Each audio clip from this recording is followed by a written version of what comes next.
um dos trechos, dos versículos que eu mais gosto nas Escrituras, me fugiu a referência, mas é o que a gente acabou de cantar agora, que é em Números, né? Que Deus não é como um homem para que minta, e nem como filho do homem. E tudo que nós encontramos de Gênesis a Apocalipse é a palavra de Deus, é a verdade de Deus, é a mensagem de Deus. E aquilo que Ele disse que faria, assim Ele fez. E aquilo que Ele disse que fará, esse assim Ele fará. E a razão de nós estarmos aqui é porque temos uma esperança que o Senhor voltará. E quando Ele voltar, transformará o caos em ordem. Não haverá mais mal, não haverá mais dor, não haverá mais sofrimento, não haverá mais injustiça, não haverá mais maldade, mas haverá paz, paz eterna. Então, que essa certeza de que Deus não mente e tudo que Ele promete Ele cumpre, que isso reverbere em nossos corações. Amém. Nossa leitura da confissão, nós estamos na nossa 39ª pergunta. Eu vou ler a pergunta, na sequência a resposta, todos juntos, e depois nosso versículo. Qual é o dever que Deus exige do homem? Tá indo. O dever que Deus exige do homem é obediência à sua vontade revelada. O nosso texto é Miqueias 6:8. Ele te declarou, ó homem, o que é bom e que pede de ti, que pratiques a justiça e ames a misericórdia e andes humildemente com teu Deus. Que essa verdade também reverbere em nossos corações, de amar a justiça, praticar a justiça, amar a misericórdia e andar em humildade para com o Senhor. Durante 60 segundos, queridos, queria convidar a acalmarmos nossos corações, a confessarmos se há necessidade de confissão de pecado, a levar a nossa mente e coração até o Senhor, pedindo para que Ele possa conduzir esse nosso tempo e também pedindo que Ele possa conduzir o seu coração. E se houver a necessidade de confessar, que também você confesse, como o texto que nós lemos aqui no início, clamando que o Senhor possa esquadrinhar nosso coração, trazer à luz aquilo que precisa de clareza e que Ele possa, de uma forma, conduzir nossas vidas. Então, durante esses 60 segundos, acalme seu coração, na sequência eu oro e depois a gente entra na nossa mensagem dessa manhã.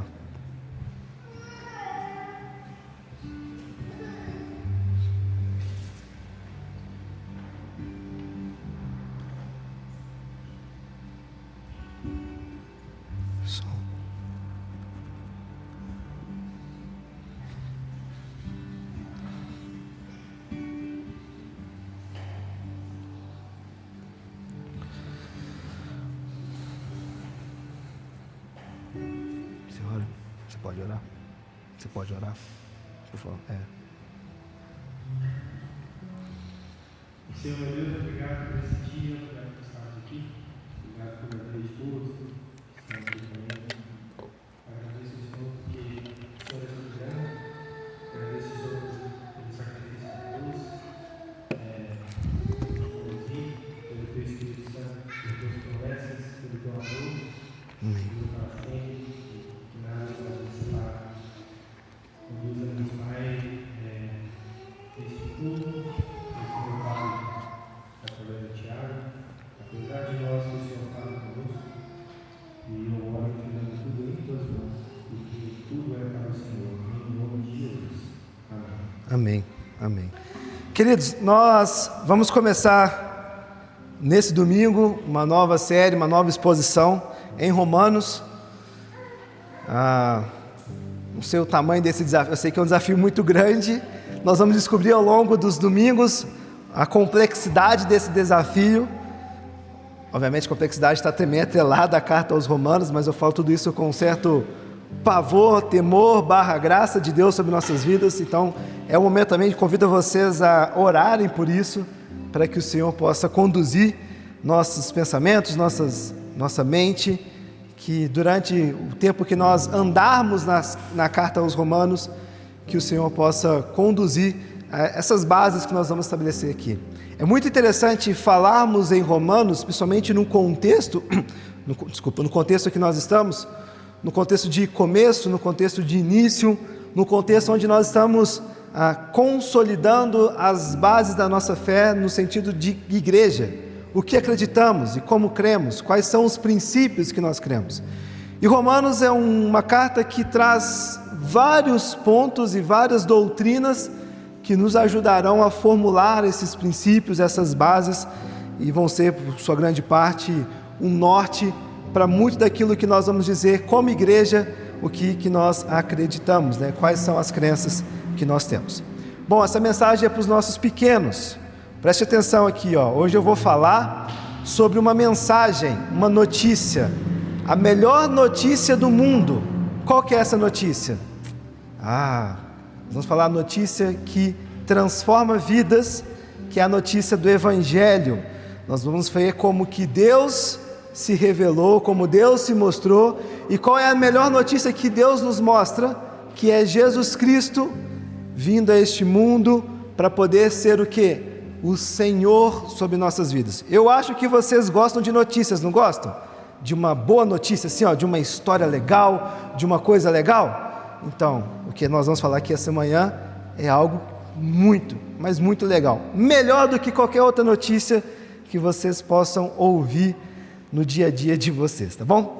Pois bem, queridos, Roma, no primeiro século, Roma era o centro do poder político, militar,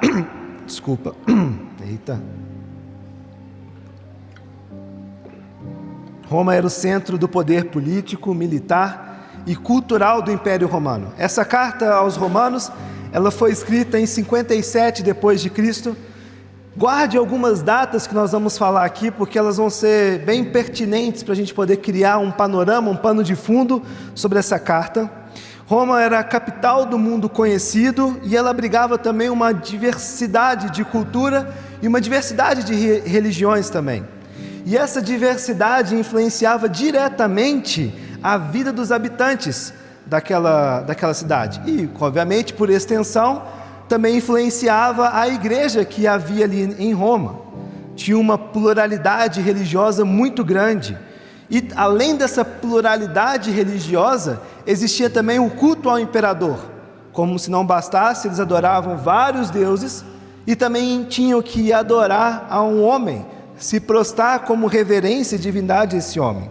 Roma, como já dissemos, né, esse centro religioso daquele mundo conhecido, tinha essa diversidade de deuses que eles traziam. Existia um monte chamado Monte Capitoliana.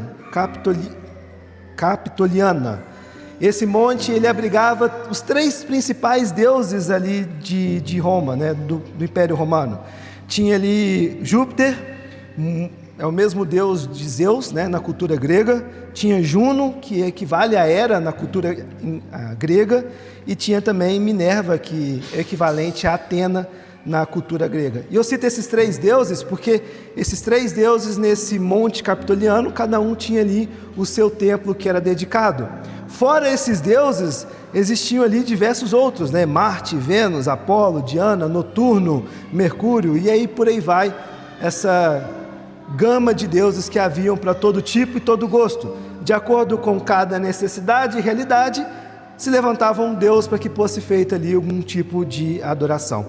E Roma foi muito influenciada pelas culturas e pelos impérios que vieram antes deles.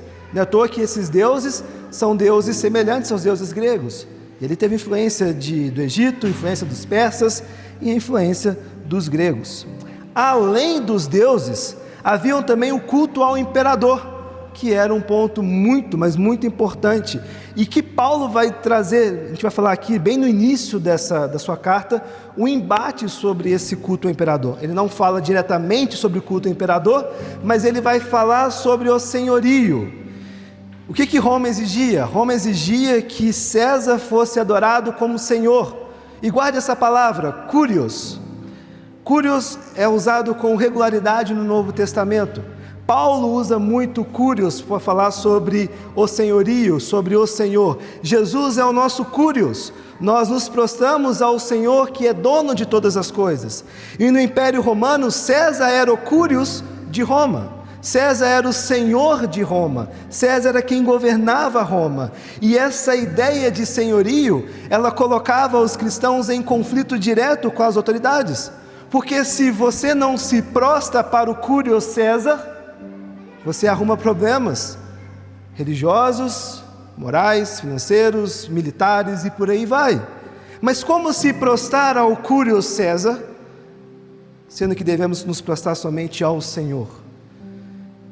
E Paulo vai trazer com veemência, não só em Romanos, mas em todo o Novo Testamento, esse embate sobre quem é o Senhor. E essa afirmação, Paulo usa, sobre essa afirmação lá em Romanos capítulo 10, versículo 9, de que Jesus é o Senhor. A gente vai falar isso lá na frente. Jesus é o Senhor. Jesus é o Curios. Ele deve ser o Senhor da minha e da sua vida. Eu vou citar, mas não vou aprofundar, porque a gente vai guardar para esse momento. Mas traga essa palavra, traga esse sentido sobre o senhorio, quando você for pensar sobre quem é o Senhor. E essa afirmação que Paulo trazia de que Jesus é o Senhor, ela era subversiva nesse contexto. E essa proclamação, ela não era apenas espiritual, mas ela também era política, pois ela declarava a supremacia de Cristo sobre qualquer poder terreno. Não é só uma definição de que Jesus é o meu Senhor no âmbito espiritual. É uma definição de que o Jesus é o Senhor da minha vida em todos os sentidos, em todas as esferas da minha vida, em tudo que determina quem eu sou. Jesus é o Senhor. Jesus governa nosso coração, pensamento, emoções, espiritualidade, nosso dinheiro, nossos relacionamentos, nosso trabalho, nossa vida. Por isso que isso vai além do âmbito espiritual. A sociedade de Roma era uma sociedade densamente, a cidade era uma cidade densamente populosa. Ela tinha ali mais de 1 milhão de habitantes, quase que pouco menos da metade de Belo Horizonte. Se a gente parar para analisar, 2000 anos atrás, uma cidade com 1 milhão de habitantes, é muita gente que estava ali. E sem contar que existia também a população flutuante, os habitantes flutuantes, aqueles que iam e vinham com toda aquela movimentação. E dessa forma, sendo esse grande centro político, esse grande centro localizado ali em Roma, no Império Romano, Roma, tinha muita desigualdade social. Desigualdade essa por conta dessa elite poderosa, que detinha muito dinheiro, muitos recursos em suas mãos, e o outro lado da moeda tinha uma grande parte da população que era de escravos, de plebeus, de pessoas que eram pobres financeiramente. E a vida de Roma era uma vida pública. Essa vida girava em torno de fóruns, de arenas, gladiadores, como a gente vê, tem esse filme muito famoso, tudo que envolve ali o Coliseu, onde você tinha grandes homens que eram colocados ali, e isso era a dinâmica que a cidade girava. Fora isso, também um cenário político, e guerras também, que Roma se envolvia, o Império Romano se envolvia. E em tudo isso também tinha um outro aspecto, que eram os banhos públicos. As pessoas tomavam banhos na rua, tinha essa coisa muito comum que acontecia ali. E isso trazia imoralidade, isso trazia corrupção, isso trazia uma série de fatores o que é descrito lá no versículo 18, do capítulo 1, do 18 ao 32, quando Paulo fala sobre a corrupção e a moralidade, com toda certeza isso são ecos do estado moral que Roma vivia, como Roma se prostrava. E a gente vai falar sobre isso quando chegarmos nesse texto. A igreja de Roma, queridos, ela foi fundada por cristãos que vieram de Jerusalém. Muito provavelmente foram cristãos que vieram do Pentecostes, lá em Atos capítulo 2, e eles foram para Roma e ali eles fundaram a igreja. Porém, em 49 depois de Cristo, com o imperador Cláudio, ele expulsou os judeus de Roma. Então todo judeu que estava em Roma foi expulso da cidade. E nessa expulsão dos judeus de Roma, a igreja ela não morreu, mas ali haviam pessoas gentílicas, que não eram judeus, que conduziram a igreja de Roma. Quando Cláudio morre em 54, os judeus eles voltam para Roma, e quando eles voltam para Roma, eles encontram uma igreja que era liderada por gentios, não mais por judeus, mas por gentios. E isso gerou uma tensão muito grande dentro da igreja de Roma, que Paulo vai tratar no capítulo 14 e 15, trazendo essa unidade que deveria existir entre os judeus e entre os gentios. E a gente cita isso porque é também um dos focos dessa carta, e é uma das pilares dessa carta, promover a unidade dentro do corpo. E esse é o contexto que envolveu ali a igreja, onde ela perde essa liderança de judeus, e agora ela tem uma liderança de gentios, pessoas de Roma, e talvez de outras partes do mundo que estavam ali em Roma. Paulo escreve durante a sua estadia em Corinto, lá no capítulo 16, versículo 23, tem nas palavras finais de Paulo, ele cita Gaio, que é o seu hospedeiro, cita também Erasto, que possivelmente era o tesoureiro da cidade, e é uma mesma citação que a gente encontra lá em 2 Timóteo também. Falo sobre esse período onde Paulo escreve, porque é muito pertinente que Paulo tinha o desejo de ir para Roma, e no mesmo texto, lá no finalzinho, ele fala que ele queria usar de Roma como um trampolim, como um ponto para levar o evangelho até a Espanha. Paulo tinha um desejo de que a Espanha fosse evangelizada, e o caminho para fazer isso seria através de Roma. E ele fala que estava indo para Jerusalém, no capítulo 15, para levar as ofertas para a igreja de Jerusalém, e aí ele cita esse desejo de ir até Roma, para que o evangelho fosse pregado lá na Espanha. E Paulo vai para Roma, ele vai em 60 depois de Cristo, porém ele vai para Roma como um prisioneiro, não numa viagem missionária. Não é o foco aqui, mas só abrindo parênteses, até na prisão de Paulo, com certeza Deus usa e usou para que o evangelho fosse alcançado. Era uma prisão domiciliar, aonde ele escreveu as cartas da prisão, durante esse período que ele estava em Roma, onde ele recebeu também a igreja de Roma, e muito provavelmente teve pessoas que foram comissionadas e enviadas para missões, para poder pregar o evangelho na Espanha. Não foi na forma como Paulo planejou, como Paulo queria, mas Deus o levou até lá de alguma maneira. Bom, tudo isso aí é um contexto bem amplo da carta aos Romanos, para nos dar um pano de fundo sobre o que nós vamos estar conversando, sobre o que nós vamos estar falando, né? Algumas implicações dos textos de Romanos, queridos. Uma delas é o Evangelho como poder de Deus. Versículo 16 e o versículo 17. Abre lá, Romanos capítulo 1, versículo 16 e versículo 17.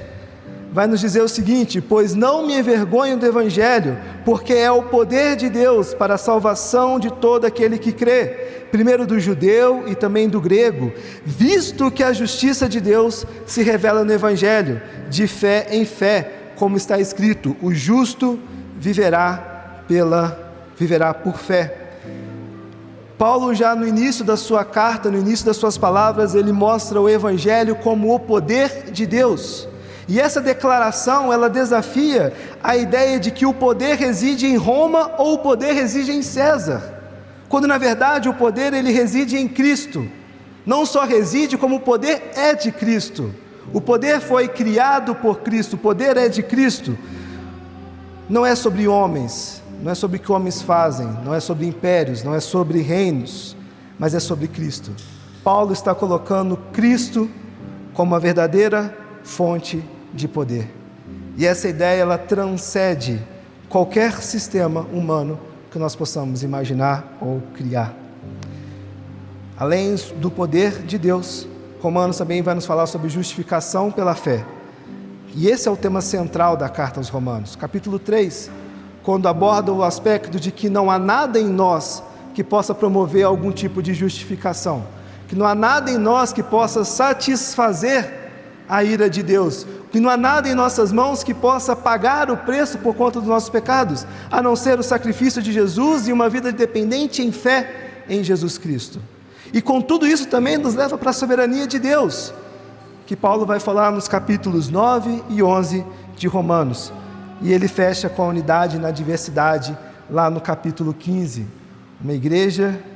Unir uma igreja dividida, que era o caso de Roma. E o Evangelho, queridos, ele é a base para essa unidade. Todos são igualmente necessitados de salvação e justificação pela fé. Cristo é o centro do poder e da unidade. Agostinho, ele comenta sobre Romanos que Romanos demonstra como Deus usa o Evangelho para subjugar o coração de homens e mulheres ao seu senhorio, reunindo-nos como um só corpo em Cristo Jesus. E nós também encontramos como uma implicação muito forte da carta aos Romanos a missão global de que é alcançar aqueles que precisam dessa mensagem. Paulo fala de alcançar Roma e de Roma ser um ponto para alcançar a Espanha. Isso reflete a visão que o Evangelho deve alcançar a todos os povos. E esse é o caráter universal da mensagem de Paulo, que transcende também barreiras culturais e geográficas. Proclamar o Evangelho, unificar a igreja e expandir a missão. Essas prioridades, queridos, elas continuam ainda hoje. Elas são relevantes no nosso mundo hoje. Elas são relevantes para a nossa igreja hoje. Percebam que o contexto que Paulo escreve é completamente diferente do nosso contexto que nós vivemos, mas a essência e as aplicações da mensagem, elas são tão iguais quanto. Por isso que a Bíblia é mais atual do que o Jornal de Amanhã, porque ela vai falar sobre a depravação do homem, ela vai falar sobre a condição que o homem tem de não ter nada em suas mãos para Deus, a necessidade que o homem tem de se relacionar com Deus, o quanto o homem está fadado e perdido e separado e longe de Deus, e o quanto o homem precisa dessa grande notícia que é o Evangelho. E o quanto esse Evangelho, ele é capaz de mudar e modelar vidas. Unir a igreja e expandir essa missão. As prioridades em Romanos, salve suas proporções e aplicações, também se enquadram para as nossas realidades de hoje. Por isso Romanos é importante. Além de estabelecer bases doutrinárias, ele nos move e nos mostra as necessidades que o mundo ao nosso redor precisa e como nós, como portadores dessa mensagem, devemos e precisamos compartilhar. Nós somos chamados, queridos, a viver e a compartilhar o Evangelho de maneira que glorifique a Deus e transforme vidas. Esse é o nosso chamado. Viver e compartilhar o Evangelho de maneira que ele glorifique a Deus e que ele transforme vidas. A revelação da justiça divina em Cristo Jesus para a salvação de todo aquele que nele crê. Paulo nos apresenta que esse Evangelho, como um fundamento da vida cristã, e o poder transformador que reconcilia os pecadores com Deus e uns com os outros. Capítulo 1, depois de tudo isso que nós estamos falando aqui, abre aí versículo 1.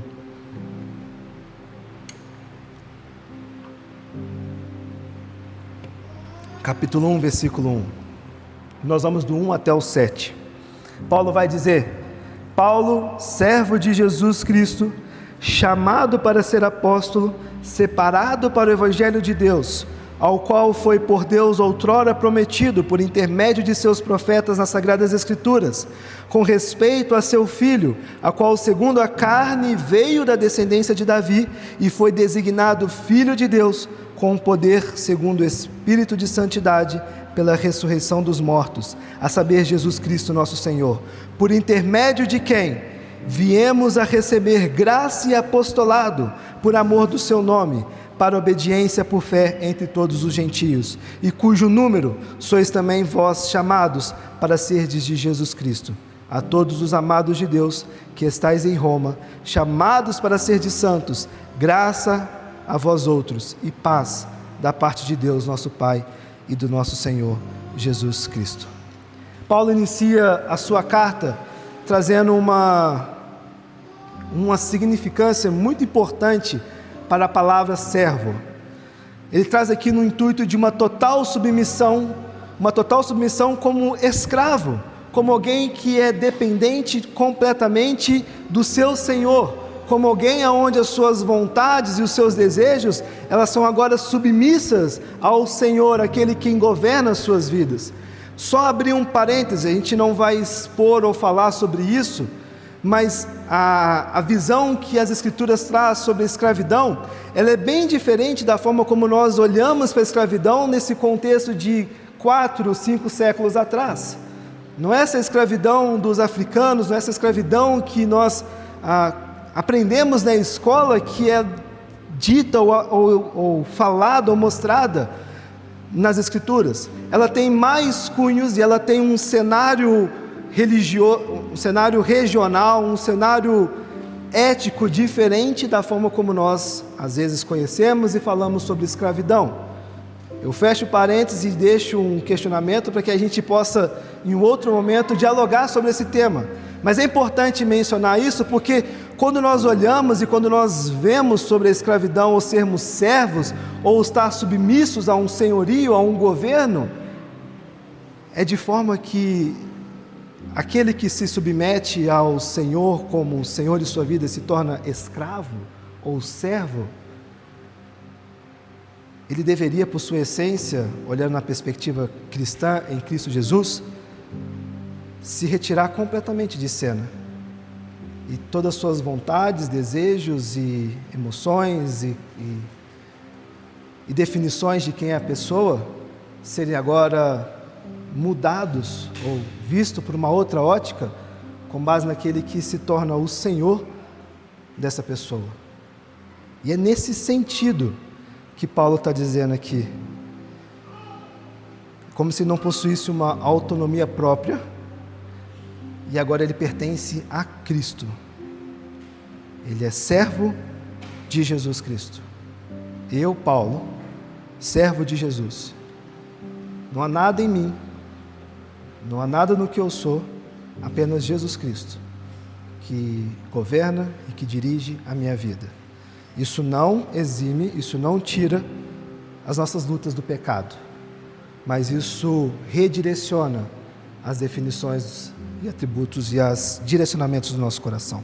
Um outro paralelo aqui, essa ideia de sermos servos de Deus, também era usado no Antigo Testamento, quando era título para os grandes líderes. Moisés, Davi, Amós também foram chamados de servos de Deus, pessoas que reconheciam essa submissão total ao senhorio de Deus em suas vidas. E Paulo usa isso para poder expressar a sua lealdade exclusiva ao Senhor, Cristo como o Senhor de sua vida. E queridos, logo no primeiro versículo, nas primeiras palavras, Paulo já está enfatizando quem é o Senhor da sua vida.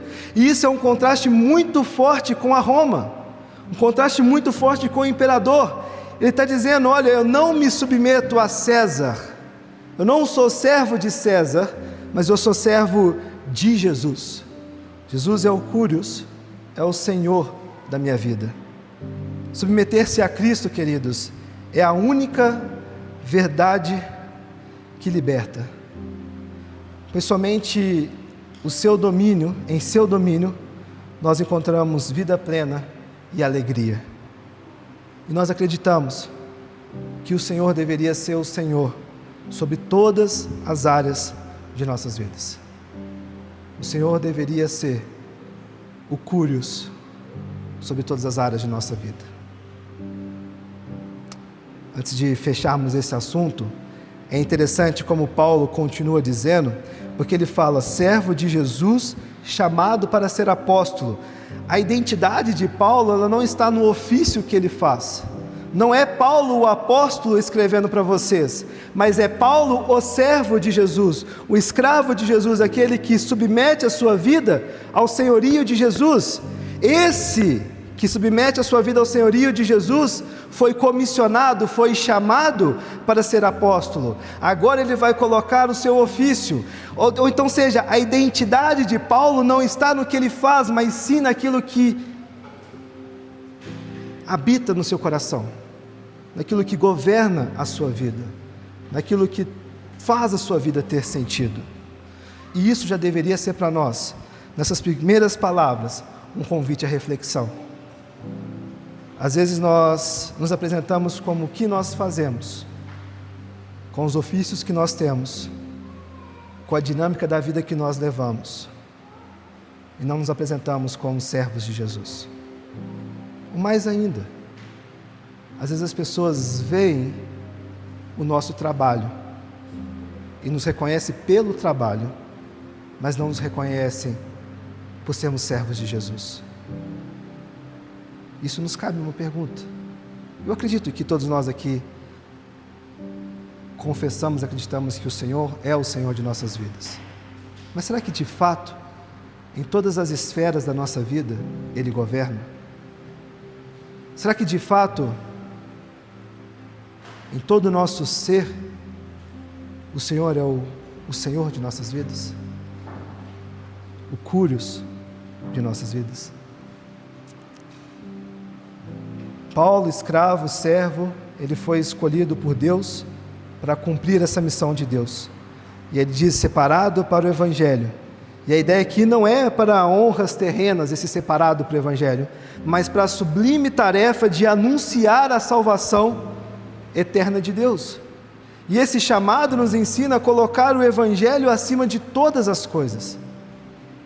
Novamente, nós somos aqui convidados nas palavras de Paulo a reflexão sobre a posição que o Evangelho assume em nossas vidas.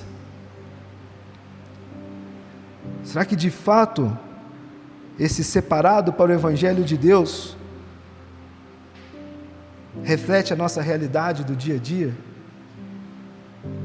Será que esse de fato é um reflexo do senhorio de Deus, do Senhor, em nossos corações, no governo de nossas vidas?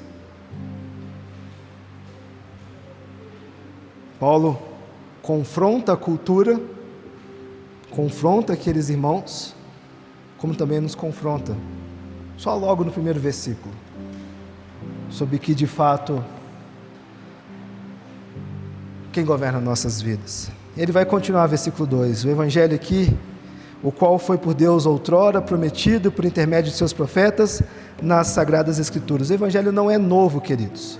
E Paulo conecta o Evangelho às promessas de Deus lá do Antigo Testamento. Gênesis 3,15, Isaías 53, Jeremias 31, mostrando essa fidelidade de Deus em cumprir o seu plano redentor, que é enviar Jesus Cristo para poder ser o resgate da humanidade. Deus é soberano, queridos, e Ele age em sua história de forma planejada e infalível, como Paulo mesmo nos fala lá em Efésios capítulo 1, versículo 4 ao versículo 6. As Escrituras nos mostram, queridos, que nós podemos e nós devemos confiar na fidelidade de Deus, assim como Ele cumpriu as suas promessas em Cristo. Nós cantamos aqui agora há pouco. Ele também é fiel em todas as suas promessas para nós hoje, porque aquilo que Deus disse que fará, assim Ele fez. E aquilo que Deus disse que irá fazer, Ele de fato irá fazer. Versículo 3 ao 4, com respeito a seu filho, ao qual segundo a carne veio da descendência de Davi e foi designado Filho de Deus, com poder segundo o Espírito de santidade, pela ressurreição dos mortos, a saber, Jesus Cristo, nosso Senhor. Nesses versículos nós encontramos aqui essa humanidade de Cristo. Aqui Paulo nos mostra a linhagem de Davi, como um cumprimento dessa promessa que foi feita, essa promessa messiânica, lá em 2 Samuel e em Isaías nós encontramos, e aqui a gente observa que esse Messias prometido, ele veio plenamente humano, mas sem pecados. O autor de Hebreus vai nos falar isso no capítulo 4, do versículo 1 até o versículo 15, 4:15. Além dessa humanidade de Cristo, Paulo também nos mostra sobre essa divindade de Cristo. A ressurreição, ela não é apenas uma prova dessa divindade, mas ela declara com poder mas o declara com poder como Filho de Deus. Cristo, queridos, é o perfeito cumprimento da lei e o perfeito cumprimento das promessas. E a sua ressurreição, ela não apenas sela a nossa justificação, mas ela demonstra a sua soberania universal. As Escrituras nos mostram que Cristo é o centro de tudo. Ele é tanto o cumprimento das Escrituras, quanto o Senhor ressuscitado, que governa nossas vidas. E esse centro de tudo, Paulo vai nos conduzir a uma obediência por fé, agora no versículo 5. Ele vai dizer: por intermédio de quem viemos a receber graça e apostolado por amor do seu nome, para obediência por fé entre todos os gentios. Por intermédio de quem viemos a receber graça e apostolado. Paulo nos apresenta Cristo como mediador do chamado. A missão e a capacitação, queridos, ela vem exclusivamente de Cristo. A graça aqui, ela não é apenas a salvação, mas é a capacitação divina para exercer o seu ministério como apóstolo. E essa graça, ela não apenas nos salva, mas ela também nos equipa para que possamos realizar a vontade de Deus. Tudo que nós fazemos por conta dessa graça que nos capacita. E é exatamente isso que ele vai nos dizer: por intermédio de quem viemos a receber graça. Graça no aspecto de salvação, mas graça também no aspecto para cumprir a obrigação do ministério. Graça para cumprirmos e vivermos a nossa vida. Graça para podermos expressar a obra redentora de Cristo e aquilo que nós experimentamos. E ele faz no final, dizendo: para a obediência por fé. Essa expressão, queridos, ela aponta para a relação inseparável entre fé e a obediência. A fé verdadeira, ela leva a uma submissão prática à vontade de Deus. E isso não implica, queridos, que a obediência seja um pré-requisito para a salvação, mas que é o fruto inevitável da fé genuína. À medida que nós demonstramos e vivemos essa fé genuína, a obediência, ela se demonstra na nossa prática, na nossa vida, no nosso dia a dia. Perceba como as coisas estão entrelaçadas: senhorio, identidade, graça, fé, vida prática, obediência. Tudo isso precisa ser governado pelo Senhor. Romanos 6, do 17 ao 18, diz que aqueles que antes eram escravos do pecado, agora obedecem, e obedecem de coração à forma de doutrina que eles foram entregues. A fé que salva, ela nunca está sozinha. Ela sempre resulta em transformação. Transformação é essa prática que se manifesta em obediência, que é o que Paulo está nos falando aqui.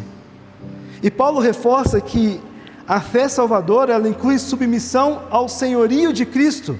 Romanos capítulo 10, versículo 9, abre lá rapidinho, 10, 9. Romanos 10, 9.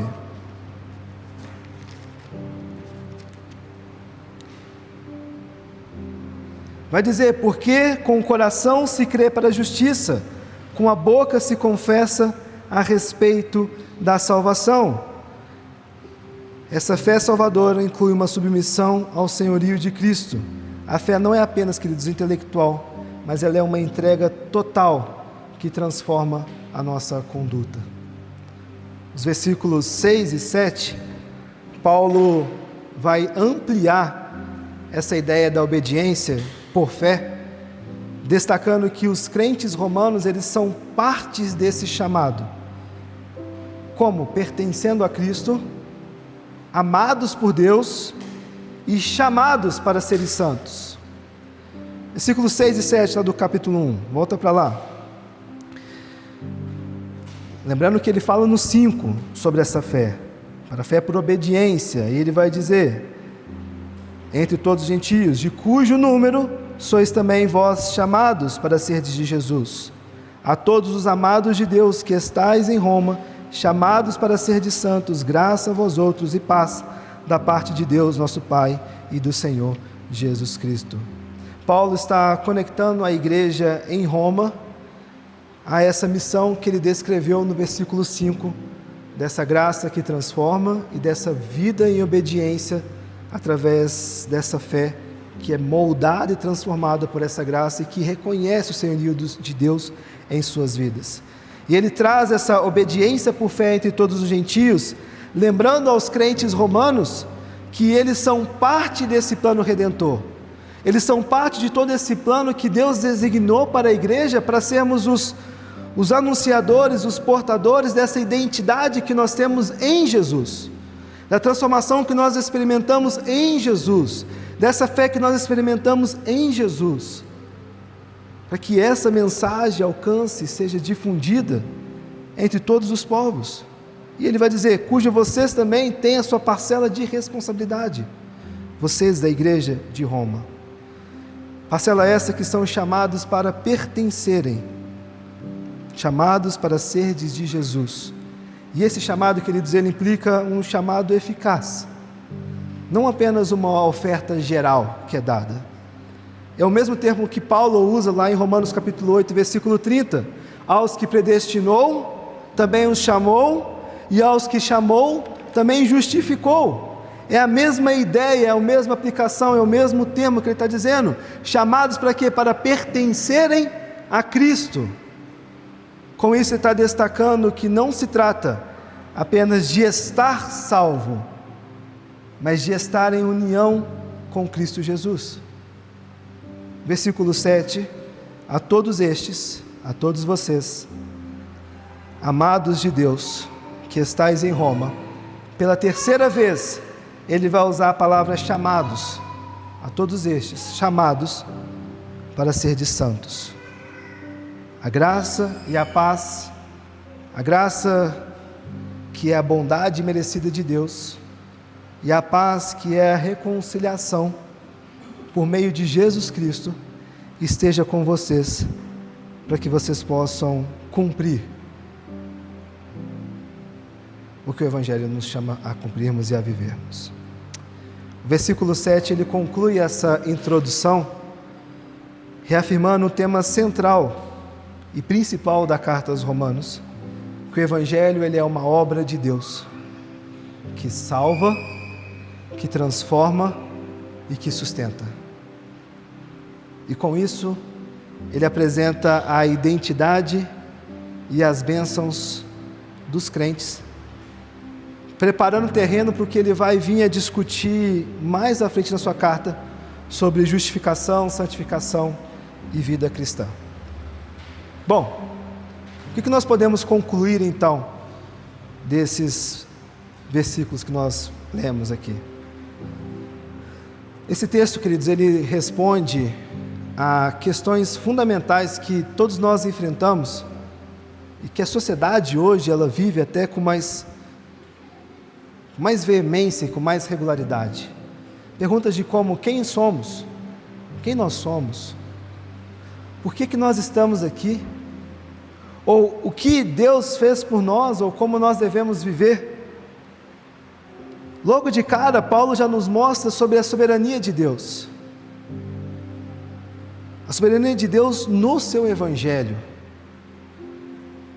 Agostinho nos lembra que a maior necessidade do ser humano é a reconciliação com Deus.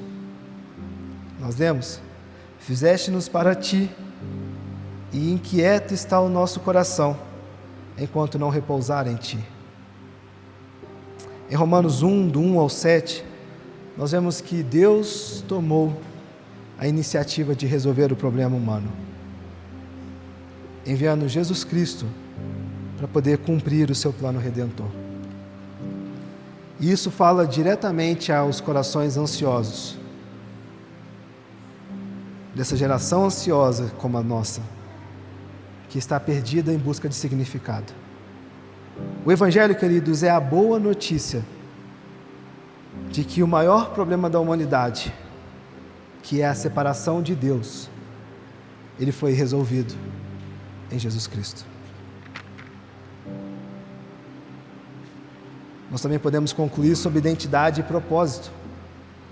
A maior identidade que alguém pode ter é ser chamado é ser chamado e amado por Deus. Isso, queridos, transcende a qualquer outro rótulo ou definição que o mundo possa tentar nos impor. Em um mundo obcecado por autodefinição e por conquistas, o Evangelho nos lembra que pertencemos a Cristo, e isso molda quem nós somos. Pelo menos deveria moldar quem nós somos. A nossa identidade, ela está em Cristo. E por estar em Cristo, ela nos dá propósito e direção. Quando tudo ou qualquer outra coisa se torna Senhor de nossas vidas, nós ficamos sem identidade, sem propósito, sem direção e perdidos. Mas Paulo nos mostra que em Jesus, na boa notícia do Evangelho, nossa identidade e propósito tomam direções. Também concluímos que há graça e paz em meio às lutas, no finalzinho dos versos 6 e 7. A graça de Deus, queridos, ela nos liberta, e a sua paz, ela nos sustenta em meio às nossas tempestades da vida. Versículo 7 nos lembra que a verdadeira paz vem da obra de Cristo em nossas vidas. E essa graça, ela nos capacita e ensina a lidar com todas as situações das nossas vidas. O Evangelho, ele não é uma invenção humana, mas ele é o plano redentor de Deus, prometido nas Escrituras e cumprido em Cristo Jesus. Ele nos chama, transforma, sustenta, mostra sua fidelidade e soberania em cada detalhe. Por fim, lembre-se, você e eu fomos chamados por Deus, amados desde a eternidade e separados para vivermos em santidade. E a sua e a minha vida, ela deve refletir essa identidade que nós temos em Cristo Jesus.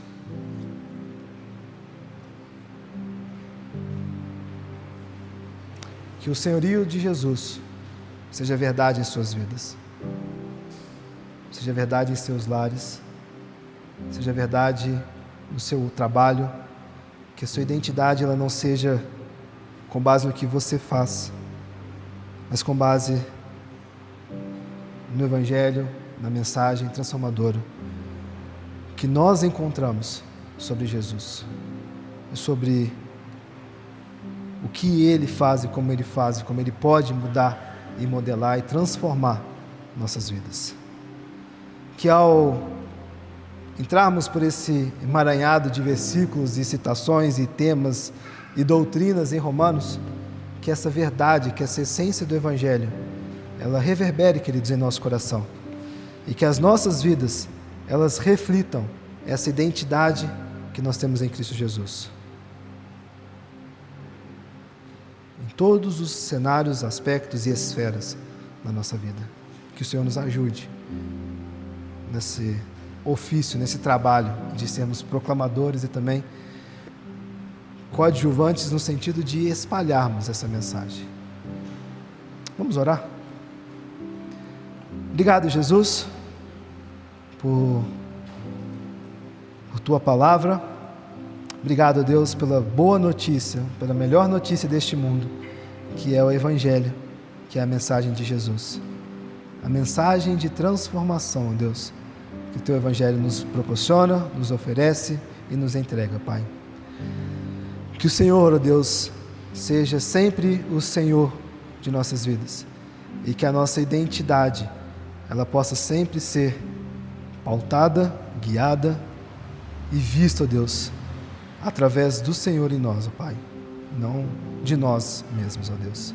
Obrigado por Romanos, obrigado pela Tua palavra, pelo texto bíblico, ó Deus, e que durante essa jornada, ó Pai, nós possamos nos deleitar na Tua palavra, possamos crescer, ó Deus, espiritualmente, crescer, ó Deus, como igreja, crescermos, ó Pai, no entendimento da Tua palavra e sermos moldados por ela, Jesus.